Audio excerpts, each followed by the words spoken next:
அரசியல்ல எதுவுமே நிரந்தரம் இல்லை. எதையும் நம்மளால டெபிக் பண்ண முடியாது. விஜய் போவாரா இல்லையா அப்படின்றது விஜயால கூட சொல்ல முடியாது. அமலாக்கத்துறையில 2 ரெய்டு விட்டு அவங்க சொந்தக்காரர் பிரிட்டோன்னு ஒருத்தர் இருக்காரு, அவர் கோடிக்கணக்காக வச்சு அவரை தூக்கி உள்ள உட்கார வச்சா என்ன பண்ணுவார்? தேமுதிக அதிமுக கூட்டணி இல்லைன்னா அந்த பீரியட்ல ஏடிஎம்கே ஜெயிச்சே இருக்காரு. அந்த அளவுக்கு இன்னைக்கு அதே ஈக்குவேஷன்ல இருக்கிறது விஜய். மகளிர் உரிமை தொகை 28%, பெண்களுடைய விடியல் பயணம் 29%, புதுமை பெண் 18%, காலை உணவு திட்டம் 18%, மற்ற திட்டங்கள் 9.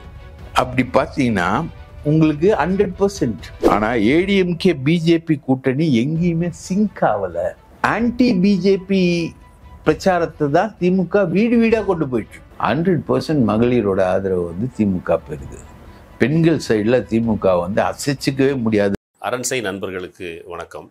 அரண்சை ஊடகம் சுயேட்சையாக இயங்குவதற்காகவே உருவாக்கப்பட்டது. நாம் செய்கிற வேலை உண்மையிலேயே மக்களுக்காக செய்கிறோம் என்பதை நீங்கள் நம்பினால், வாய்ப்பு இருந்தால் இந்த ரேசர் பே QR கோடுக்குள்ளே நீங்கள் அதை ஸ்கேன் பண்ணி எங்களுக்கு உங்களால் இயன்றதை விருப்பம் இருந்தால் ஆதரவு தெரிவிக்கலாம். வணக்கம், இது அரண்சை. நான் ஹசீஃப். இன்று நம்மோடு மூத்த பத்திரிகையாளர் தாமோதரன் பிரகாஷ் இணைந்திருக்கின்றார். அவரை வரவேற்போம். வணக்கம். வணக்கம் மூத்த பத்திரிகையாளர் தோழர் ஹசீஃப் அவர்களே, வணக்கம். தமிழ்நாடு சட்டமன்ற தேர்தலுக்கு கிட்டத்தட்ட ஒரு 9-10 மாதங்கள் இருக்கு. அதற்கு முன்னரே தேர்தல் களை கட்டியிருக்குன்னு கூட சொல்லலாம். யாருமே எதிர்பார்க்காத வகையில் ஒரு வருஷத்துக்கு முன்னாடியே தேர்தல் கூட்டணியை அதிமுகவும் பாஜகவும் அனௌன்ஸ் பண்ணாங்க. அதுக்கு பிறகு இப்போ சமீபத்தில் ஒரு மிகப்பெரிய கட்சி, ஒரு மிக பிரம்மாண்டமான கட்சி அதிமுக கூட்டணிக்கு வரப்போகுது அப்படின்னு சொல்லி அவர் சொல்றாரு.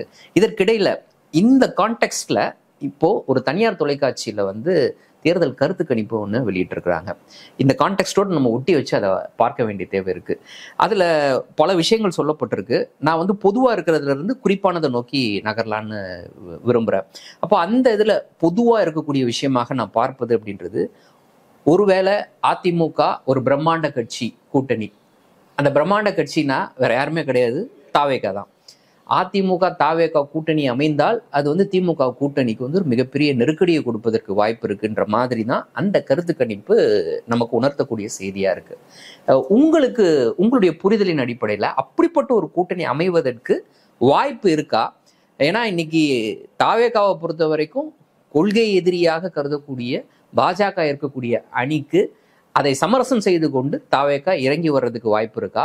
அப்படி வரும் பட்சத்துல அதிமுக முதல்ல தனக்கான இடம் அப்படின்றது ரொம்ப முக்கியம் இல்லை அந்த கட்சி, அந்த கூட்டணியில. இன்னைக்கு வரைக்கும் சொல்லிக்கிட்டே இருக்கிற எடப்பாடி நான் தான் தலைமைன்னு.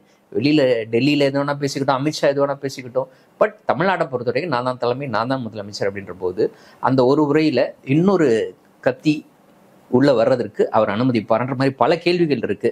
முதல் கேள்வி பொறுத்த வரைக்கும் இப்படிப்பட்ட ஒரு கூட்டணி அமைவதற்கு வாய்ப்பு இருக்கா? அரசியல்ல எதுவுமே நிரந்தரம் இல்லை. எதையும் நம்மளால டெபிக் பண்ண முடியாது. ஒரு காலகட்டத்தில் கூட்டணி பேச்சுவார்த்தை நடத்தும் போது 21 சீட்டு கொடுத்து வைகோ அகாமடேட் ஆனார்.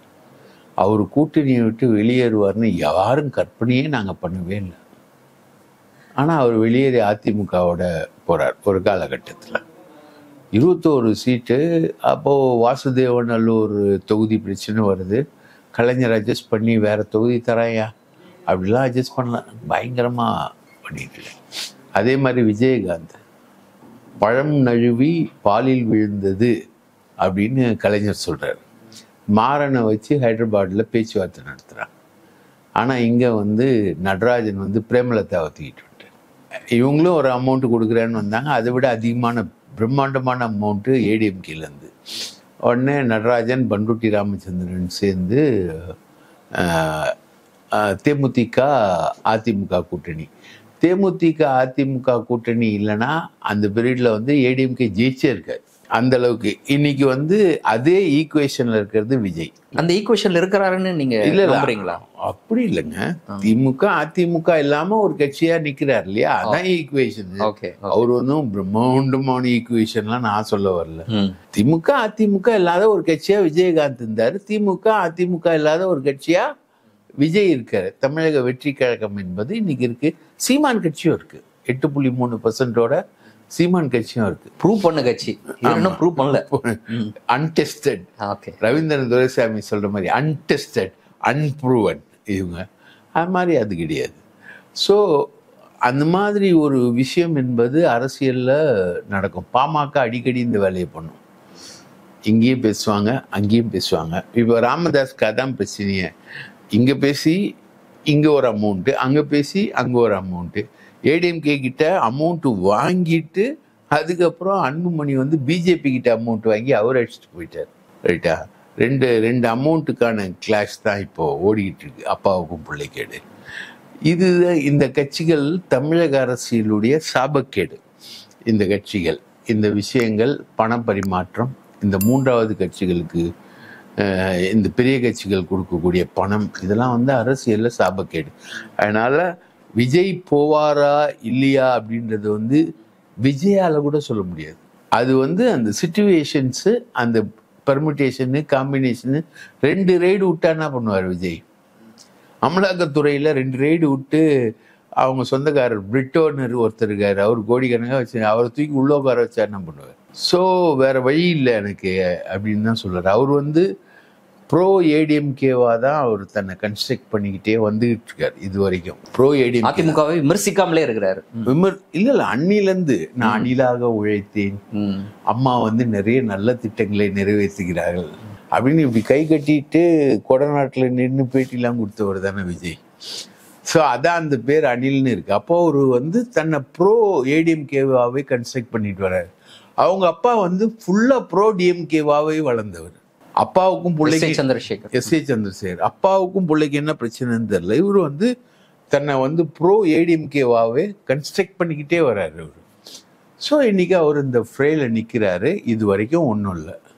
இதுக்கப்புறம் அவர் என்ன பண்ண போறாருன்றத நீங்களோ நானோ யாரோ ஜட்ஜ் பண்ண முடியாது. பட் அது சாத்தியம் இருக்குன்றீங்க.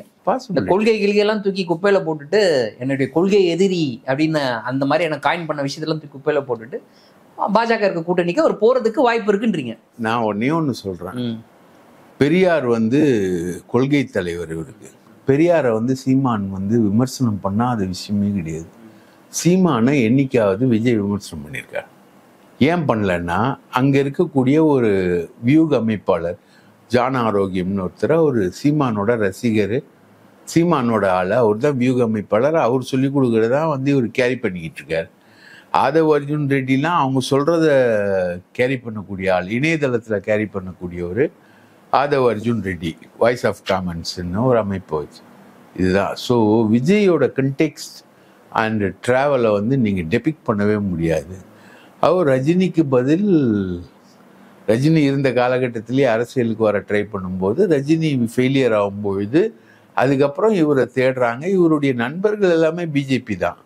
ரங்கசாமி, நமச்சிவாயம், புசி ஆனந்த் எல்லாமே பிஜேபி. பாண்டிச்சேரி கம்ப்ளீட்டாக பிஜேபி பெல்ட்ல இருந்தால் அவர் வர்றாரு. அதனால அது சொல்ல முடியாது. அவங்க சொந்தக்காரங்க எல்லாமே மல்டி மில்லியனர்ஸ், பெரிய கோடீஸ்வரங்க. லிஸ்ட் வச்சிருப்பாங்கல்ல, சித்திரகுப்தன் எழுதி வச்சிருப்பார்ல, அந்த ஓலையை வந்து சித்திரகுப்தன் கிட்ட இருந்து யமதர்மன் பிடிச்சா என்ன ஆகும்? அமித்ஷா யமதர்மன் அந்த ஓலையை பிடிச்சா இவர் வந்து பரலோகம் போக வேண்டியதுதான். ஸோ அந்த சமயத்தில் இவங்க ஏதாவது ஒரு கொள்கை விளக்கம் சொல்ல வேண்டியது தான். ஆனால் இந்த டிரான்ஸ்ஃபர்மேஷன்ல இவருடைய வாக்குகள் என்ன ஆகும் அப்படின்றதா இந்த கருத்து கணிப்பில் கூட அது இல்லை. இப்போ கருத்து கணிப்பு எடுக்கப்பட்டிருப்பது விஜய் அவர்கள் தனியாக போட்டியிட்டால் அப்படிதான் அப்படின்ற அதற்காக அவர் கொடுக்கப்பட்டிருக்காரு. அதான் இவர் போனார்னா இவர் ஓட்டு வந்து டிரான்ஸ்ஃபர் ஆகுமா? இவர் சப்போஸ் ஒரு ஹைப்போதெட்டிக்கலா இவர் வந்து விஜயும் அதிமுகவும் இணைந்தால், சண்முக சுந்தரம் பேசுறாரு, நம்ம நண்பர் தான், விஜயும் அதிமுகவும் இணைந்தால் அப்படிலாம் பேசுறாரு. ஒரு என்டிடிவில இருந்தவர் உணர்ச்சி மசமா பேசுவார், அந்த மாதிரிலாம் பேசுறாரு. ஆனா இணைந்தால் என்ன ஆகும்னு நீங்க ஒப்பீனியன் போல இருக்கா? இல்ல. அப்படிப்பட்ட ஒரு கேள்வி மக்கள்கிட்ட கேட்டு கருத்து கணிப்பு எடுக்கப்படல. கேள்ல மொத்தம் 74,354 சாம்பிள்ஸ், 69 பேர் வேலை செஞ்சிருக்காங்க. 234 தொகுதிகள். ஜூன் 15 ஜூலை 4 வரைக்கும் 20 நாட்கள் வந்து இவங்க வேலை செஞ்சிருக்காங்க, எடுத்திருக்காங்க இந்த கருத்து கணிப்பு. இந்த கருத்து கணிப்புல நெகட்டிவ் டு டிஎம்கேன்னு தான் இவங்க ஃப்ளோ போகுது. ஆனா ஃபர்ஸ்ட்லயே மிஸ்டேக் பண்றாங்க. ஃபர்ஸ்ட் மிஸ்டேக்கே அவங்க என்ன பண்றாங்கன்னா, உங்கள் தொகுதியில் தற்போது இருக்கும் எம்எல்ஏக்கு மீண்டும் வாய்ப்பு அப்படின்னா ஃபர்ஸ்ட் கேள்வி. அதுல வந்து 11 பேர் ஓகே. 11%. 32 பேர் சுமார், 41 பேர் மோசம், 18 பேர் நோ No ஒப்பீனியன். comments. அப்படி பார்த்தீங்கன்னா இந்த சுமார் பிளஸ் பெஸ்ட் கணக்கு போட்டாலே 43 பேர். 43க்கு 41 பேர்னா sitting MLA okay, sitting MLA okay, ரைட்டா, முடிஞ்சு போச்சா? அதுலேயே பேக்கப். அதுக்கப்புறம் தற்போதைய ஆட்சியின் நலத்திட்டங்களில் உங்களுக்கு பிடிச்சது எது? அது ஒரு கேள்வி. அந்த கேள்வியில் பார்த்தீங்கன்னா மகளிர் உரிமை தொகை 28%, பெண்களுடைய விடியல் பயணம் 29%, இலவச பேருந்து, புதுமை பெண் 18%, காலை உணவு திட்டம் 18%, மற்ற திட்டங்கள் 9. அப்படி பார்த்தீங்கன்னா உங்களுக்கு 100% எது பிடிச்சதுன்னு நீங்க 74,359 பேர்கிட்ட கேட்கும்போது மகளிர் உரிமை தொகை 28%. எதையுமே பிடிக்கலன்னு சொல்ல, மகளிர் உரிமை தொகை 28% பேர் அதை நல்ல திட்டம்ன்றான். விடியல் பயணம் 29. இதுவே உங்களுக்கு கிட்டத்தட்ட 60% கிட்ட வருது, 58-57 வருது. தற்போதைய சூழலில் உங்களுக்கு எந்த பிரச்சனை ரொம்ப பாதிக்குது அப்படின்னும் பொழுது உள்ளூர் கட்ட பஞ்சாயத்து அது 28%, சட்டம் ஒழுங்கு 23, போதை 18, விலைவாசி 11, மற்றவை 20 அப்படின்னு சொல்லிட்டு இவங்களுடைய கால்குலேஷன்ஸ் போகுதுன்னு வைங்களேன். இப்படி இவங்களுடைய கால்குலேஷன்ஸ் வரும்பொழுது டொமால்னு ஒன்று நுழைக்கிறாங்க. அதான் எனக்கு ரொம்ப ஆச்சரியம். தனியாக நின்னா யார் முதலமைச்சராக வருவாங்க அப்படின்னு ஒரு கேள்வி. ஸ்டாலின் 27%, எடப்பாடி 19%, அவ்வளோதான், அதுக்கு மேலே ஒன்றும் இல்லை.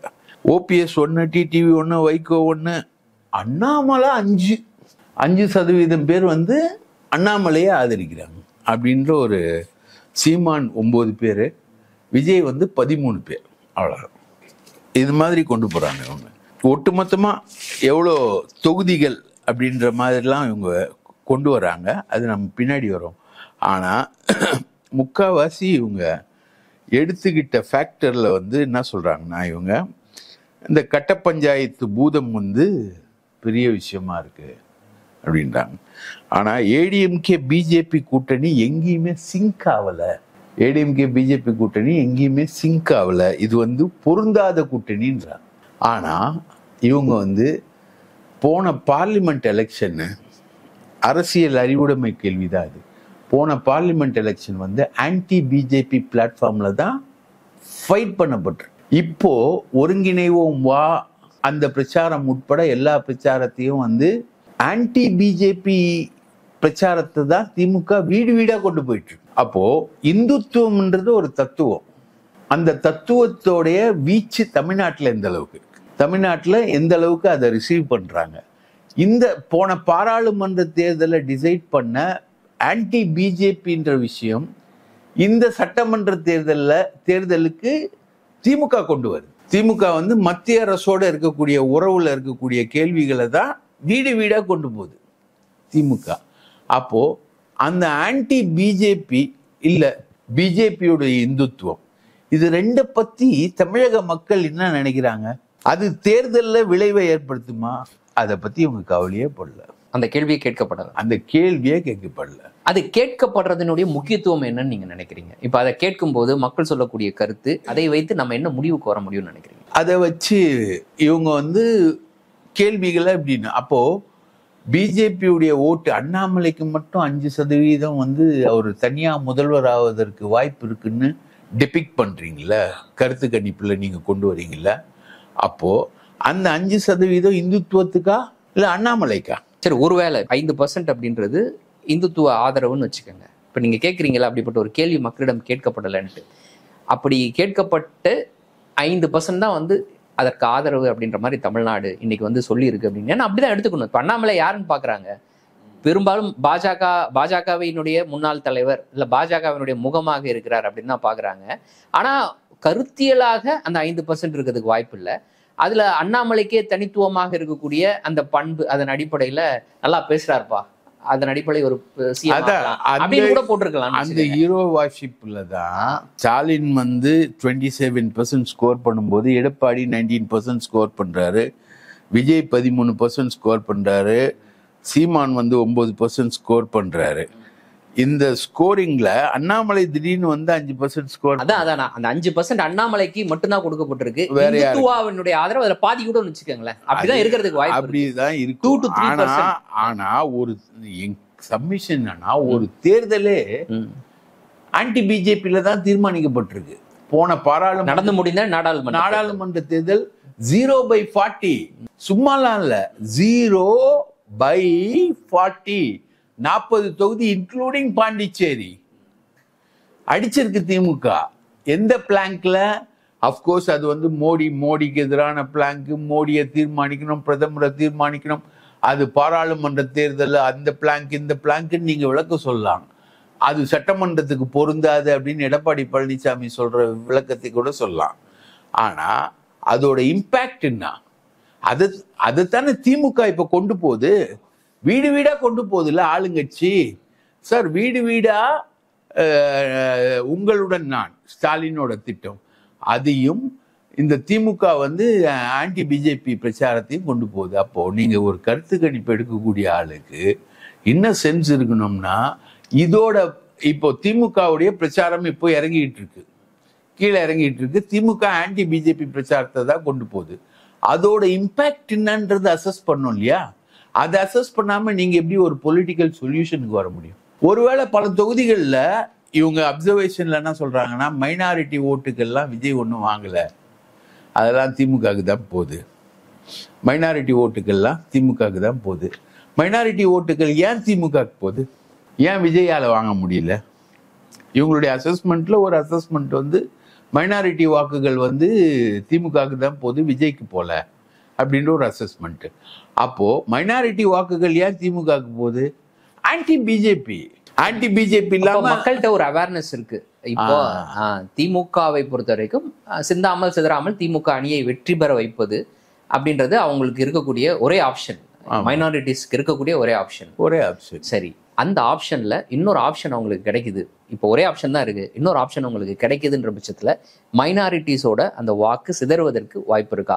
அந்த ஆப்ஷனை பொறுத்த வரைக்கும் அதிமுக பாஜக கூட்டணியிலிருந்து வெளியில வந்து விஜயோடு சேர்றாரு அப்படின்னு வச்சுப்போம். எல்லாமே ஒரு அனுமானம் தான். இது நடக்குமா நடக்காதா, இதற்கு வந்து பாஜக அனுமதிக்குமா அனுமதிக்காதா, இல்லை வந்து அதையே ஒரு திட்டமாக வைத்து நீங்க 2 பேரும் போட்டிடுங்க கடைசியில பார்த்துக்கலாம் அப்படின்ற ஒரு திட்டத்தின் அடிப்படையில் அவங்க 2 பேரையும் களத்துல இறக்கி சந்திக்க வைக்குதுன்னா அப்போ மைனாரிட்டிஸ் ஓட்டு சிதறதுக்கு வாய்ப்பு இருக்குல்ல? கண்டிப்பா வாய்ப்பு இருக்கு. இப்போ அந்த அளவுக்கு அவேரா இருக்காங்க மைனாரிட்டிஸ். அப்போ இப்போ திமுக பக்கம் ஸ்ட்ராங்கா இருக்கிறாங்க அப்படின்றது ரொம்ப கிளியரா தெளிவாகுது. அப்புறம் இதுல இந்த கருத்து கணிப்பை பொறுத்த வரைக்கும் விஜய் அவர்களுக்கு ஒரு கணிசமான வாக்கு அப்படின்றது கொடுக்கப்பட்டிருந்தாலும் கூட அது ஒண்ணு கூட சீட்டா கன்வெர்ட் ஆகல அப்படின்றது ரொம்ப முக்கியமான ஒரு விஷயம். அதுல என்னுடைய கேள்வி, ஒண்ணு கூட சீட்டா கன்வெர்ட் ஆகல, ஆனா அதிமுக அதிகமான இடங்களை, கடந்த தேர்தலை விட அதிகமான இடங்களை பெறுவதற்கான வாய்ப்பு இருக்கு அப்படின்றது காண்பிக்கப்பட்டிருக்கு. அதிமுக கிட்டத்தட்ட 90 இடங்கள்ல வெற்றி பெறும் சொல்லியிருக்கிறாங்க. அப்போ விஜய் ஒரு இந்த திமுகவினுடைய வாக்குகளை பிரித்து அதிமுக அதிகமான இடங்களை வெற்றி பெறுவதற்கு ஒரு மிகப்பெரிய அளவுக்கு ஒரு ஸ்பாயில் போட்டா இன்னைக்கு வேலை செய்ய போறார் அப்படின்றது இது காமிச்சிருக்கா? கண்டிப்பா அப்படிதான் காமிச்சிருக்கு. விஜய் வந்து திமுக வாக்குகளை பெறுகிறார், ஆனால் அவரால் மைனாரிட்டி வாக்குகளை பெற முடியவில்லை அப்படின்றத இந்த கருத்து கணிப்புடைய டெரிவேஷன். இது வந்து சீட்டா கன்வெர்ட் ஆகாது எப்பவுமே. இது மிஞ்சி இப்போ சீட்டா கன்வெர்ட் ஆகிறதும் கன்வெர்ட் ஆகாததும் வந்து இவங்களாலலாம் தீர்மானிக்க முடியாது. இது வந்து அமெரிக்கால ஒரு யூனிஃபார்ம் சிவில் சொசைட்டி இருக்கும். அங்க நீங்க கருத்து கணிப்பு எடுக்கும்போது விஷயங்கள் வரும், விகிதாச்சார பிரதிநிதித்துவம் இருக்கு. அதன் அடிப்படையில் வாங்குற பெர்சன்டேஜின் அடிப்படையில் இடமும் கிடைக்கும். இங்க அப்படி கிடையாது. First post past. விஜயகாந்த் வந்து ஒரு தொகுதியில ஜெயிச்சாரு, அது யாருமே எதிர்பார்க்காத தொகுதி. ஒரு தடவை நக்கீரன் கருத்து கணிப்புல டாக்டர் கிருஷ்ணசாமி ஒட்டப்பிடாரத்துல ஜெயிப்பார்னு நாங்க எழுதினோம். அந்த கருத்து கணிப்பு வந்து பெரிய அளவுக்கு வெற்றி பெற்ற கருத்து கணிப்பு நக்கீரன்ல. கிருஷ்ணசாமி ஒட்டப்பிடாரத்துல ஜெயிச்சாரு. இப்போ விஜய் வந்து நாகப்பட்டினத்துல நிக்கிறாருன்னு வச்சுக்கோங்க. அது வந்து கிறிஸ்டின் தொகுதி, வேளாங்கண்ணிக்கு பக்கத்தில் இருக்கக்கூடிய தொகுதி. அந்த தொகுதியில் ஃபிஷர்மென்ஸும் இருக்காங்க, இஸ்லாமியர்களும் இருக்காங்க. விஜய் வந்து அங்கே நிற்கிறாரு அப்படின்னும் பொழுது விஜய்க்கான நேட்டிவ் ஆன ஆட்களும் அங்கே இருக்காங்க. அவரு அங்கே ஜெயிப்பாரா அப்படின்றத வந்து இப்போ இவங்க விஜய் ஜீரோன்னு இவங்க சொல்றதும் கரெக்ட் கிடையாது. You cannot say. அந்த மாதிரி அந்த அளவுக்கு விஷயங்கள்லாம் இருக்காது. இப்போ இவங்க சொல்றதுல என்னன்னா 105 தொகுதி டிஎம்கே. இதுல வந்து நீங்க பாத்தீங்கன்னா இந்த எக்ஸ் ஃபேக்டர்ஸ் தான். மகளிர் வந்து திமுகவுக்கு முழுசா ஆதரவு, 100% மகளிரோட ஆதரவு வந்து திமுக பெறுது. பெண்கள் சைடில் திமுக வந்து அசைச்சிக்கவே முடியாதுன்னு இவங்க சொல்றாங்க. ஆனா 2 சைலண்ட் கில்லர்ஸ் இருக்காங்களாம் திமுகவுக்கு. ஒன்று வந்து அரசு ஊழியர்கள், அவங்க சைலண்ட் கில்லர்ஸ். ஏன்னா அவங்களுடைய கோரிக்கைகள் நிறைய விஷயங்கள், பழைய பென்ஷன் திட்டம், நிறைய விஷயங்கள் வந்து அவங்க அரசு ஊழியர்கள்லாம் வந்து அதெல்லாம் பழசாயிடுச்சு. அரசு ஊழியர்கள் வந்து ஒரு தேர்தலை வெற்றி தோல்வியை நிர்ணயிக்கக்கூடிய சக்தி கிடையாதுன்றது ஒரு பழைய கதை. அதெல்லாம் முடிவுக்கு வந்துருச்சு. அது ரைட். இவங்க சொல்றது நான் கருத்து கணிப்புலன்னு சொல்றேன். அரசு ஊழியர்கள் மற்றும் விவசாயிகள் இவங்க வந்து நெகட்டிவா இருக்காங்க. இதுதான் இது எக்ஸ் ஃபேக்டர். எக்ஸ் ஃபேக்டர் வந்து இவங்க சொல்லக்கூடிய எக்ஸ் ஃபேக்டர் வந்து அதிமுகவுடன் விஜய் கை கோர்த்தா இது வரும் அப்படின்றதுல வரும்போது 105 90 39 இழுபறி. அந்த இழுபறியில டிஎம்கே 25, டிஎம்கேக்கு ஃபேவரா இருக்கிறது 25, ஏடிஎம்கே வந்து ஃபேவரா 14 இருக்கு. அப்ப டிஎம்கே 105 25னா 130. டிஎம்கே மெஜாரிட்டில தான் வின் பண்ணுவோம், தின் மெஜாரிட்டியில வின் பண்ணுவாங்க அப்படின்றாங்க. ஒருவேளை அந்த 25 கன்வெர்ட் ஆனாதான், அதுவும் அது 25 இவங்களுக்கு ஃபேவரா கன்வெர்ட் ஆனாதான். அப்படி இல்லாட்டினாலே இது ஒட்டு மொத்தமாக ஒரு அங்க அசம்பிளி அப்படின்றத மாதிரி தான் கொண்டு வந்து நிறுத்துறாங்க. இதுல இவங்க சொல்றது என்னன்னா, அதான் எனக்கு ரொம்ப இன்னொரு ஃபேக்டர் ரொம்ப டிஸ்டர்பிங் ஃபேக்டரா சொன்னாங்க. தென் மாவட்டங்கள்ல திமுக தோக்குது. தென் மாவட்டங்கள் திமுகவுக்கு எக்ஸ் ஃபேக்டர் இந்த மைனஸ் வரக்கூடிய மாவட்டங்கள்ல பாத்தீங்கன்னா மேற்கு மாவட்டம், தென் மாவட்டம். மேற்கு மாவட்டம் நம்ம அண்டர்ஸ்டாண்ட் பண்ணிக்கலாம். கொங்கு மண்டலம்ன்றது அதிமுகவுடைய ஸ்ட்ராங்கான ஏரியா, அது ஸ்ட்ராங்கான ஏரியான்னு வச்சுக்கோங்களேன். ஆனா என்னோட கேள்வி என்னன்னா, கொங்கு மண்டலத்துல பார்லிமெண்ட் தேர்தலில் ஜெயிச்சது யாரு? யார் சார்? பொள்ளாச்சி. கோவையில யார் சார் தோத்தா? அண்ணாமலை தோத்தார்ல. ஏடிஎம்கே தோத்தது இல்ல. கோவை, பொள்ளாச்சி, ஊட்டி முருகன் தோத்தாரு. சரி, அதுல தனித்தனியா நின்னாங்க, தோத்தாங்க. கூட்டணியில நிற்கும் பொழுது வேற கணக்கு இல்ல. இது சட்டமன்ற தேர்தலும் வேற இல்ல. அது ரைட். தென் மாவட்டங்கள்ல முக்குளத்தோர் மத்தியில அதிக அளவுக்கு முக்குளத்தோர் பிரதிநிதிகளை வச்சிருக்கிற கட்சி எது? இன்னைக்கு ஆட்சியில் இருக்கக்கூடிய கட்சி திமுக. ஒரு காலத்துல அதிமுகவாக இருந்தது. 8 பேர் சார் அமைச்சர்கள் மட்டத்திலே முக்குளத்தோர் தான் அதிகம். இங்க அதிகமான கட்சி நாடார்கள், அனிதால இருந்து நிறைய பேர் வச்சிருக்காங்க நாடார்கள். தென் மாவட்ட சமூக அமைப்புகள்ல இருந்தா தேவேந்திர குலம் வேளாளர் மைனஸ். பட் அவங்க நேச்சுரலி டிஎம்கே ஓட்டர்ஸ். அவங்க கொடியங்குளத்துல இருந்து நேச்சுரலி டிஎம்கே ஓட்டர்ஸ். ஆனா அதிமுக வந்து முக்குளத்தோர் வாக்குகள் மைனஸ். ஓபிஎஸ் டெல்டால இருந்து ஆரம்பிச்சு minus. OPS minus, TTV Sasikala minus, OPS minus, Sasikala minus. போன தடவை ஓபிஎஸ் வந்து தனியார் ட்ராக் எடுத்து அண்ணாமலையோட போட்டி போட்டு ஒரு 3.5 லட்சம் வாக்குகள் வந்து ராம்நாடுல எல்லாம் வாங்கினார். அப்போ ஏடிஎம்கேக்கு முக்குளத்தோர் வாக்குகளே மைனஸ் ஆகிருக்கக்கூடிய இந்த சூழல்ல ரைட்டா இவங்க எப்படி அந்த ஃபேக்டருக்குள்ள வராங்க? இன்னொரு ஃபேக்டர் அவங்க கணக்கு போடாதது. பாமக 2 துண்டா கிடக்குது. இந்த 2 துண்டுல எந்த துண்டு ஆக்டிவாகவும், எந்த துண்டு திமுகவுக்கு வரும், எந்த துண்டு அதிமுகவுக்கு வரும்? 2 பேரும் சேர்ந்து யார்கிட்ட போவாங்க? 2 பேரும் சேர்ந்து இப்ப காம்ப்ரமைஸ் நடந்துகிட்டு இருக்கு. அந்த காம்ப்ரமைஸ் நடந்து முடிஞ்சா 2 பேரும் சேர்ந்து யார்கிட்ட போவாங்க? பழம் நழுவி பாலில் எங்க விழும்? அது பிஜேபி பக்கம் விழுமா, இல்ல ஏடிஎம்கே பக்கம் விழுமா, இல்ல திமுக பக்கம் வருமா அப்படின்ற மாதிரிலாம் கேள்விகள் இருக்கு. ஸோ இந்த அலையன்ஸ் அரித்மெட்டிக்கோட விஷயங்கள் எங்க? அதுலயும் தென் மாவட்டங்கள்ல வந்து இவங்க கொடுக்கக்கூடிய தொகுதிகள் பார்த்தீங்கன்னா, தென் மாவட்டங்கள்ல டிஎம்கே வந்து 22, ஏடிஎம்கே 25.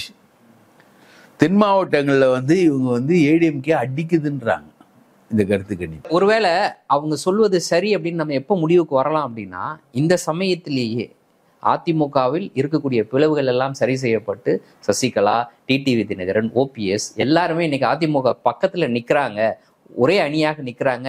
அந்த சமயத்துல இந்த கருத்து கணிப்பு எடுக்கப்பட்டிருந்துச்சுன்னா உண்மையிலே இதை நம்ம நம்பலாம்.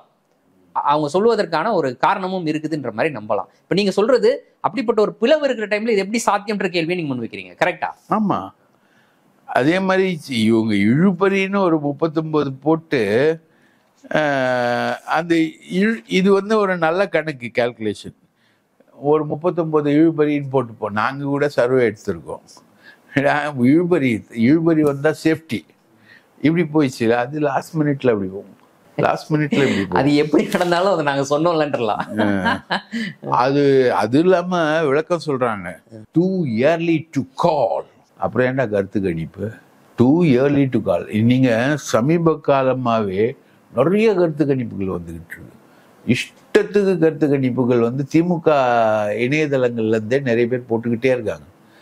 அது எல்லாமே வந்து திமுக இணையதளம், மற்ற கருத்து கணிப்பு எல்லாமே வந்து திமுகவுக்கு ஃபேவராக தான் அந்த கருத்து கணிப்புகள்லாம் வந்துகிட்டு இருக்கு. இந்த கருத்து கணிப்புகளுக்கு நடுவுல அதிகபட்ச இழுபறி விஜய் ஃபேக்டர். விஜயும் அதிமுகவும் சேர்ந்தால் பாஜகவின் இம்பாக்டை மெஷரே பண்ணல.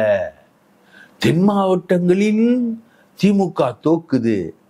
அப்போ ஏதோ ஒரு அஜெண்டால ஒர்க் பண்ண மாதிரி எனக்கு ஒரு ஃபீலிங் வருது. இது என்ன அஜெண்டான்றது தெரியல. ஒரு அஜெண்டா இருக்கு. இது எல்லாமே நம்பக்கூடாத ஒரு ஃபேக்டர்னு வச்சுக்கோங்களேன். விவசாயிகளுக்கு விவசாயிகள் இஷ்யூல ஹையஸ்ட் இஷ்யூ சொல்றதுன்னா பரந்தூருக்கு சிப்காட் இருக்கு, மேல்மா சிப்காட். இதுதான் விவசாயிகள் இஷ்யூன்னு வச்சுக்கோங்களேன். ஆனா விவசாயிகள் இஷ்யூல வந்து ரொம்ப டீத்ரோ பண்ணிலாம் டிஎம்கே கவர்மெண்ட் பண்ண மாதிரி தெரியும். சமீபத்துல பெரிய அளவுக்கு விவசாயிகளுக்கு எதிரான எந்த நடவடிக்கையும் திமுக அரசு எடுக்கல. இத்தனைக்கும் பாஜக வந்து விவசாயிகளுக்கு எதிரான சட்டங்களை போட்டிருக்காங்க. அந்த சட்டங்களை வந்து ஏடிஎம்கே ஆதரிச்சிருக்காங்க. அந்த போராட்டங்கள்லாம், விவசாயிகள் போராட்டங்கள்லாம் பெரிய அளவுக்கு நடந்தது. சட்டங்களை வந்து ஏடிஎம்கே ஆதரிச்சிருக்காங்க. இது மாதிரி நிறைய ஃபேக்டர்ஸ் இருக்கு. ஸோ அங்கதான் நான் கொஸ்டினே வருது, ஃபேக்டர் ஆஃப் பிஜேபி எங்க? ஃபேக்டர் ஆஃப் பிஜேபி தமிழ்நாட்டில் எங்க? இது பெரியார் மண்ணுன்னு சொல்லக்கூடிய சீமான், ரைட்டா? இப்போ சில பேர்லாம் சொல்றாங்க பெரியாரை எதிர்க்கிறனால்தான் சீமான் மேல நிக்கிறாரு அப்படின்லாம் டிஸ்கிரிப்ஷன்ஸ் கொடுக்கக்கூடிய இந்த காலகட்டத்தில் பிஜேபி ஃபேக்டர்ன்றது என்ன? வர்ணாசிரமம் என்ன? சனாதன தர்மம் என்ன? அது எதிர்த்து உதயநிதி மாதிரி ஆட்கள்லாம் பேசக்கூடிய அந்த பேச்சோட இம்பாக்ட் என்ன? ஸோ பிஜேபியை மெஷர் பண்ணாம நீங்க ஒரு கருத்து கணிப்பை கொண்டு போக முடியாது. சரி, நீங்க சொல்றதுக்கு இன்னும் வலு சேர்க்கக்கூடிய வகையில நான் ஒன்று சொல்றேன். இப்போ நீங்க சொல்ற அந்த ஃபேக்டர்லாம் இருக்கு பாத்தீங்களா, இது யாரை அதிகமாக போய் சேரக்கூடிய வாய்ப்பு இருக்கு அப்படின்னு பாத்தீங்கன்னா, சென்னை சுற்று வட்டாரத்தில் இருக்கக்கூடிய மக்கள், இந்த மாதிரியான ஃபேக்டர்ஸையும் கருத்துல கொண்டு வாக்களிக்கக்கூடிய வாக்காளர்கள், குறிப்பா நகர்ப்புறத்தை சுற்றி இருக்கக்கூடிய, குறிப்பாக சென்னை. இப்ப சென்னையை பொறுத்த வரைக்கும் கடந்த முறை வாங்கிய இடங்கள்ல, கடந்த முறை பெற்ற இடங்களை விட திமுக குறைவான இடங்கள்ல பெறும். சென்னைக்குள்ளேயே பல இடங்கள்ல வந்து தோல்வியை சந்திப்பதற்கான ஸ்ட்ரைட்டா, இழுபறி கூட கிடையாது, ஸ்ட்ரைட்டா திருவொற்றியூர்ல தோக்குறாங்க, ஆலந்தூர்ல தோக்குறாங்க, மதுரை, இது மாதிரியான இடங்களை சொல்லியே போடுறாங்கன்னு வச்சுக்கோங்க. எப்படி புரிஞ்சுக்கிறது? இதன் மூலமாக இப்ப நீங்க சொல்ற விஷயத்துக்கு வலு சேர்க்கக்கூடிய வகையில் இது இருக்குதா? கண்டிப்பா அந்த ஃபேக்டர் இவங்க எடுக்கல. அதாவது சென்னையில வந்து இவங்க ஏடிஎம்கே 3 தொகுதி ஜெயிக்குதுன்னு சொல்றாங்க, இழுபறி 5 தொகுதி, டிஎம்கே 8 தொகுதி. டிஎம்கே டோட்டலா ஸ்வீப் பண்ண ஏரியா சென்னை. ஆமா, இங்க வந்து ஏடிஎம்கேக்கு ஸ்தாபன பலமே இல்லை, ஆர்கனைசேஷனே இல்லை ஏடிஎம்கேக்கு. பிஜேபிக்கும் ஆர்கனைசேஷன்லாம் இங்க கிடையாது. சவுத் மெட்ராஸ்ல கொஞ்சம், அந்த சென்ட்ரல் மெட்ராஸ்ல பூங்கா நகர் பகுதியில் கொஞ்சம், வேற எங்கேயுமே ஆர்கனைசேஷனல் ஸ்ட்ரென்த் வந்து பிஜேபிக்கு என்னைக்குமே இருந்தது கிடையாது சென்னையில். ஏன்னா நம்ம சென்னைக்காரன்றனால நம்ம பற்றி நல்லாவே தெரியும் organisational strength of BJP in Chennai. அது ஒரு middle class, upper middle class அந்த மாதிரி இருக்கக்கூடியது. அந்த ஃபேக்டர்ஸ் தான் வச்சுக்கோங்க. ஏடிஎம்கே செக்யூர் பண்ணவே பண்ணாது. ஏடிஎம்கேக்கு இங்கே ஆர்கனைசேஷனே இல்லை. ஏடிஎம்கேல பல யூத் வந்து நிறைய பேர் வந்து விஜய் கட்சிக்குள்ளெல்லாம் போயிட்டாங்க. இங்கே ப்ராபபிலிட்டி தானே, அதுக்குள்ளெல்லாம் போயிட்டாங்க. ஸோ இங்கே டிஎம்கே எம்எல்ஏக்களுடைய ஒர்க்கும் ஓரளவுக்கு பரவாயில்ல. ஆனால் டிஎம்கே 8, ஏடிஎம்கே 3, இழுபறி 5. அஃப்கோர்ஸ் இவங்க என்ன சொல்கிறாங்கன்னா, இழுபறின்றது வந்து போன எலெக்ஷனே வந்து வெறும் 22 லட்சம் 20 லட்சம் வாக்குகளில் தான் வந்து தீர்மானிக்கப்பட்டது. அதனால் இந்த முறையும் இந்த இழுபறி வரக்கூடிய இடங்களில் இருக்கக்கூடிய டில்ட்டு, அது இந்த விஷயங்கள்லாம் வந்து வேற மாதிரி போகும், வாய்ப்பு இருக்கு அப்படின்றாங்க. ஸோ போன எலெக்ஷனை விட இந்த எலெக்ஷன் வந்து க்ளோஸ்லி ஃபைட் எலெக்ஷன்றாங்க. ஆனால் பார்லிமெண்ட் எலெக்ஷன் ரிசல்ட் வேற மாதிரி இருக்கு. பார்லிமெண்ட் எலெக்ஷன் பிரகாரம் பார்த்தீங்கன்னா ஏடிஎம்கே 7 சட்டமன்ற தொகுதிகளில் தான் லீட் எடுத்தது. சரி, இது ஒரு க்ளோஸ்லி ஃபைட் எலெக்ஷன் அப்படின்னு சொல்றதுக்கு அவங்க காரணமாக குறிப்பிடக்கூடிய விஷயமா நம்ம எடுத்துக்கிறது. ஏன்னா அவங்க சொல்லியிருக்கக்கூடிய விஷயம் மக்களிடம் கேட்ட கேள்வி, அதில் மக்கள் சொன்ன பதில். அதன் அடிப்படையில் பார்க்க போனால் சட்டம் ஒழுங்கு, போதை பிரச்சனை, அப்புறம் உள்ளூர் கட்ட பஞ்சாயத்து, இதெல்லாம் வந்து மக்களுக்கு வந்து ஒரு அதிருப்தியாக இருக்கக்கூடிய விஷயங்களை அவங்க சுட்டி காட்டுறாங்க. அவங்க சொன்ன தரவுகள்ல இருந்து நம்ம பார்க்குறோம். அப்போ இந்த மாதிரியான விஷயங்கள் உண்மையிலே மக்கள்கிட்ட ஒரு மிகப்பெரிய தாக்கத்தை ஏற்படுத்தி திமுக கூட்டணி மீது இப்படிப்பட்ட ஒரு ஒரு அதிருப்தியை மக்கள் மத்தியில் உருவாக்கி இருக்கா? அவங்க குறிப்பிட்டிருக்கக்கூடிய இந்த 3 விஷயம் நான் உங்ககிட்ட கேட்கிறேன். ஒரு தினமும் மக்களை சந்திக்கக்கூடிய, தினமும் வந்து தமிழ்நாட்டினுடைய அரசியலை உற்று நோக்கக்கூடிய ஒரு பத்திரிகையாளர் அடிப்படையில இந்த ஃபேக்டர்ஸ் எல்லாம் இந்த அளவுக்கு திமுக கூட்டணிக்கு எதிராக அதிருப்தியை மக்கள் மத்தியில ஏற்படுத்தி இருக்கா? இல்ல அதை அறுவடை செய்யற அளவுக்கு அதிமுக கூட்டணி பலமாக இருக்கா? அதிமுக கூட்டணி வந்து இப்பதான் எழுந்து நடக்குது. இப்பதான் வந்து எடப்பாடி பழனிசாமி வந்து அவருடைய சுற்றுப்பயணங்கள்லாம் கொண்டு போயிட்டு அந்த கட்சியை ரிஜினவேட் பண்ணியிருக்காரு. அந்த கட்சி இன்னும் ஒரு யூனிஃபைடு ஃபோர்ஸாக வரல. வட மாவட்டங்கள் மற்றும் கொங்கு மண்டலம் இந்த பகுதிகளில் வந்து இந்த வாக்காளர் பட்டியல், இந்த பாகம் கீகம்லாம் நிறைய நடந்திருக்கு. சென்னையில் நடக்கவே இல்லை. சென்னையில் மாவட்ட செயலாளர்கள் 5 பேரும் தூங்குறாங்க, ஒன்றுமே பண்ணல. சென்னையில் அவங்க ஒன்றும் ஒர்க் பண்ணல. அதே மாதிரி நீங்கள் வட மாவட்டங்கள்லையும் பெருசாக இல்லை, சில இடங்களில் அப்படி போகிறாங்க. அதுதான் இப்போ தான் வந்து அவங்க ஆர்கனைஸே ஆரம்பிக்கிறாங்க. அவங்க இன்னும் பெருசாக போல. திமுக அதை தாண்டி கவர்மெண்ட்டு ரொம்ப அந்த உங்களுடன் நான்ற திட்டம் இருக்கு இல்லையா, இப்போது ஒவ்வொரு வீடாக போயிட்டு உங்களுக்கு என்ன வேணும், என்ன பிரச்சனைன்ற மாதிரி கேட்கறதுக்கான ஒரு டேட்டா கலெக்ஷனுக்கான ஒரு ப்ராசஸில் அவங்க போயிட்டுருக்காங்க. திமுகவும் அதே மாதிரி போகுது. ஐபேக் இருக்குது, அவங்க பின்னாடி பின் இருக்குது. அது இல்லாமல் பல நெட்வொர்க்ஸ் வச்சு அவங்க அந்த ஸ்கேல்ஸ் எல்லாம் கொண்டு போகிறாங்க. அவங்களுக்கு வந்து இப்போது ஒரு எம்எல்ஏ சரியில்லை, ஒரு ஒன்றிய செயலாளர் சரியில்லை, இவங்க இன்னொரு ஃபேக்டர் சொல்கிறாங்க, வேட்பாளர் நியமனம் தான், வேட்பாளர் செலெக்ஷன் தான் வந்து இந்த இழுபறியை வந்து மேஜராக ஷிஃப்ட் பண்ணோம் அப்படின்ற மாதிரி. நான் போன பார்லிமெண்ட் தேர்தலில் ஏடிஎம்கேடைய வேட்பாளர் செலெக்ஷன் மாதிரி மோசமான செலெக்ஷன் இல்லை. இங்கே புத்தூர்கட்டு ஆஸ்பத்திரி வச்சுருந்தவர் தூத்துக்குடியில் போய் நின்னார். அந்த மாதிரிலாம் நிறைய வேட்பாளர் செலெக்ஷன்லாம் நடந்தது ஏடிஎம்கேல. ஆனால் இப்போ எப்படி பண்ண போகிறாங்கன்றது தெரியல அந்த வேட்பாளர் செலெக்ஷன். ஸோ அதிருப்தி அப்படின்ற சென்ஸ் வந்து இந்த உள்ளூர் கட்ட பஞ்சாயத்து இது வந்து எங்கே வரும்னா, உள்ளூர் கட்ட பஞ்சாயத்து எனக்கு தெரிஞ்சு இந்த மைன்ஸ் மணல் அள்ளுறது அந்த மாதிரி ரீஜன்ல வந்து மணல் அள்ளுறது வந்து இந்த கவர்மெண்ட்ல, போன கவர்மெண்ட்லயே அப்படிதான். அது மணல் அள்ளப்பட்டு இருந்தது. மணல் வந்து எஸ்ஆர் குரூப்னு கரிகாலன், ரத்னம், ராமச்சந்திரன் அந்த குரூப் அள்ளிக்கிட்டே இருந்தது. இப்போ இன்னொருத்தருக்கு கொடுத்த ராஜாங்கம்னு அவர் வந்து அள்ளிக்கிட்டு இருக்காரு. இங்க வந்து இதுல வந்து இஷ்யூ வருது. அது இல்லாம இவங்க சுட்டி காட்டினது, அவங்க உரையில சுட்டி காட்டினது வந்து மதுரையில மாநகராட்சியில வந்து பிரச்சனை வந்தது. பல இடங்கள்ல வந்து லோக்கல் உள்ளாட்சி தலைவர்களை வந்து நீக்கணும்னு சொல்லிட்டு திமுகவே தீர்மானம் நிறைவேற்றியது. பல விஷயங்களை வந்து இவங்க குறிப்பிடுறாங்க. சட்டம் ஒழுங்கு, எனக்கு ஆச்சரியம் என்னன்னா, சட்டம் ஒழுங்கு ரொம்ப மோசமான ஒரு விஷயம் அப்படின்ற அஜித் அதுக்கப்புறம் அந்த மயிலாடுதுறை டிஎஸ்பி இந்த விஷயங்கள்லாம் வச்சு சட்டம் ஒழுங்கு ஒரு சீரியஸ் இஷ்யூன்னு நான் நினச்சிக்கிட்டு இருந்தேன். ஆனால் இவங்க வந்து உள்ளூர் கட்ட பஞ்சாயத்து தான் 28%, சட்டம் ஒழுங்கு 23% தான். ரைட்டுங்களா? அப்புறம் போதை அப்படின்றது இப்போ நடவடிக்கை எடுத்துக்கிட்டு இருக்காங்க. போதை 18% வந்து, விலைவாசி 11, மற்றவை 20.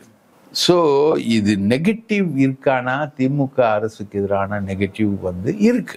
ஒரு கவர்மெண்ட்டுக்கு ஆன்டி இன்கம்பன்சி இல்லாமலாம் எந்த கவர்மெண்ட்டுமே இருக்காது.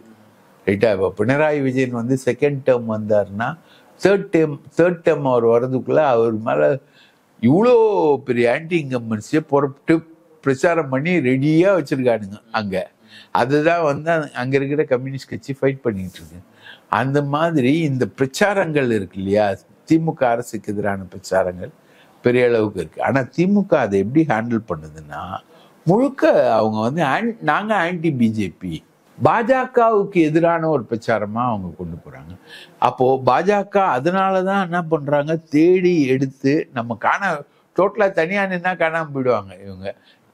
அண்ணாமலை பேட்டர்ன்ல இவங்க வந்து எதுனா ஒரு அலைன்ஸ் வச்சாங்கன்னா 0/40 மாதிரி 0/250 வந்துடும், 234 வந்துடுவாங்க டிஎம்கே. அதனாலதான் ஏடிஎம்கே அலைன்ஸ் வச்சுக்கிட்டு சேஃப்டியா வந்து எங்களுக்கு ஒரு 50 தொகுதி கொடு, 60 தொகுதி கொடு அப்படின்னு சொல்லிட்டு அமித்ஷா வச்சுக்கிட்டு கூட்டணி ஆட்சி அப்படின்னு சொல்லிட்டு அண்ணாமலை கூட்டணி ஆட்சி நான் தலைவர் சொல்றதானங்க சொல்ல முடியும், வேற என்ன புதுசா சொல்ல முடியும், நான் கட்சி தொண்டனுங்க அப்படி அண்ணாமலையை வச்சு ஒரு டான்ஸ் ஆடிக்கிட்டு இந்த கூத்தெல்லாம் பண்ணிட்டு இவன் தனியா நின்னா என்ன ஆவான்றதுக்கு விஷயமே இல்லை. ஸோ இந்த கருத்து கணிப்பு முழுக்க அந்த பிஜேபி ஃபேக்டர் அவங்க வந்து கணக்கு எடுக்காம பிஜேபியுடைய ஆன்டி பிஜேபி விஷயத்தை வந்து திமுக முன்னெடுக்கிறதோட இம்பாக்டை பத்தி கணக்கு போடாம எந்த கருத்து கணிப்பு எடுத்தாலும் அந்த கருத்து கணிப்பு அன்சைன்டிஃபிக். இன்றைய தினம் எங்களோடு இணைந்து பல்வேறு தகவல்களையும் கருத்துக்களையும் பகிர்ந்து கொண்டமைக்கு நன்றி. வாய்ப்பளித்ததற்கு மிக்க நன்றி. மீண்டும் ஒரு நேர்காணலில் சந்திப்போம். நன்றி நண்பர்களே.